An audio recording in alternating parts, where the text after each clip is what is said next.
প্রিয় মুসলিম ভাই ও বোনেরা, একটি গুরুত্বপূর্ণ মেসেজ আপনাদেরকে শেয়ার করার জন্য আসছি।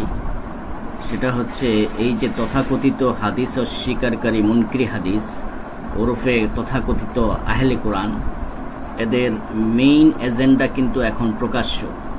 তারা মসজিদ, মাদ্রাসা, মক্তব, এতিমখানা এগুলোকে দান করতে নিষেধ করতেছে এবং এখানে টাকা পয়সা দেওয়াকে তারা ইসলাম বিরোধী, কোরআন বিরোধী মনে করতেছে এবং সেভাবে তারা মার্কেটে প্রচার করতেছে।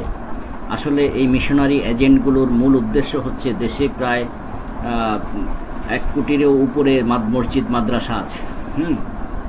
তো এই মসজিদ, মাদ্রাসাগুলোকে তারা বন্ধ করার জন্য, দিনের প্রচার প্রসারকে ব্যাহত করার জন্য, ইসলামের দিনের প্রচার, ইসলামের প্রচার, যেখানে কোরআন এবং সহিহ হাদিসের দার্স হয়, যেখানে শত শত হাফেজ তৈরি হয়, যেখানে লক্ষ লক্ষ আলেম তৈরি হয়, সেখানে সেই জায়গাতে যেন কোনো কেহ দান করে সেই জায়গার প্রচার প্রসার করুক, সেই মেহনতের অংশীদার হোক, এটা তারা চায় না। তারা দিনের প্রচারকে বাধাগ্রস্ত করার জন্য মিশনারি এজেন্টের হয়ে কাজ করছে। আপনারা সবাই সাবধান থাকবেন। এই তথাকথিত হাদিস অস্বীকারী মুরতাদ, তারা কিন্তু কাফের।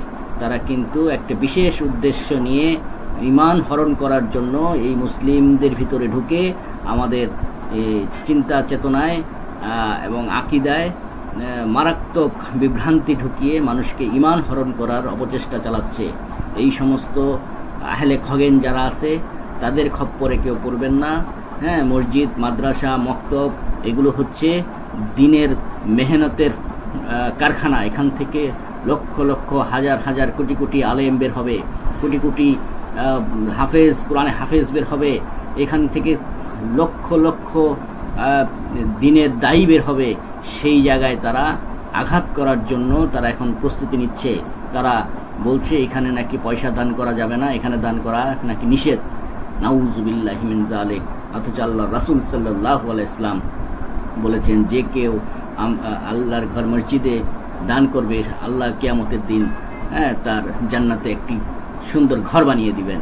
আল্লাহ সুবহানাহু ওয়া তাআলার পক্ষ থেকে রাসূল যে ওয়াদা, রাসূল আমাদেরকে যে ওয়াদা দিয়েছেন, যে যদি কেউ মসজিদ, মাদ্রাসা বা এতিমখানা বা সেখানে যদি কেউ দান করে, সেই দানটা আল্লাহ সুবহানাহু ওয়া তাআলার নিকট খুব উন্নত একটা দান। সুতরাং আমাদেরকে, আর দান হচ্ছে পৃথিবীর মধ্যে সবচেয়ে ভারী একটা ইবাদত। বলা যায় যত ইবাদত আছে সবগুলোর মধ্যে হচ্ছে ভারী ইবাদত হচ্ছে দান। আপনি এতিমখানায় দান করলে সেই এতিম খাবে না? আপনি কি মনে করেন এই আহলে খগেনরা কি বলতে চায়? যে এতিমখানায় যদি, একটা এতিমখানায় যদি আপনি 5,000 টাকা দান করেন, সেই 5,000 টাকা দিয়ে কি এতিমখানায় শুধু কি তারা পড়াশোনাই করে? তারা খায় না? তারা বেঁচে থাকে না? তাদের পোশাক পরিচ্ছদ হয় না? তাদের বিদ্যুৎ বিল, গ্যাস বিল, পানির বিল এগুলো কে দেয়? তাদের পোশাক আশাকের টাকা কে দেয়? জনগণ দেয়। মানুষ ভালোবেসে, মানুষ দিনের মেহনতকে ভালোবেসে সেই জায়গায় দান করে, আর সেই জায়গায় তারা দানকে অনিৎসাহিত করতেছে। নাউজুবিল্লাহ। এই ফিতনা থেকে সবাইকে হেফাজত থাকতে হবে। প্রিয় মুসলিম ভাই বোনেরা, আপনারা যে যেখানে পারেন এদেরকে প্রতিরোধ করেন। হ্যাঁ, আমি বুঝছি, আমি বলতেছি তো আসলে এই দান, এইসব দান আসলে আমাদের কোরআন ভিত্তিক এইসব দান করতে হবে। তো হুদাহুদি দান করলে তো হবে না। মসজিদ, মাদ্রাসায় কেন আমরা দান করতে যাব? কিসের জন্য?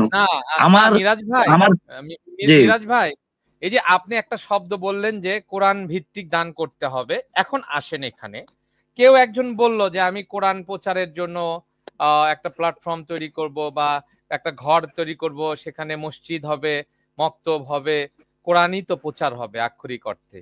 তো কিন্তু প্রশ্ন হচ্ছে, এটিও কি আল্লাহ করতে বলেছেন? না, এটি করতে বলেননি কখনো।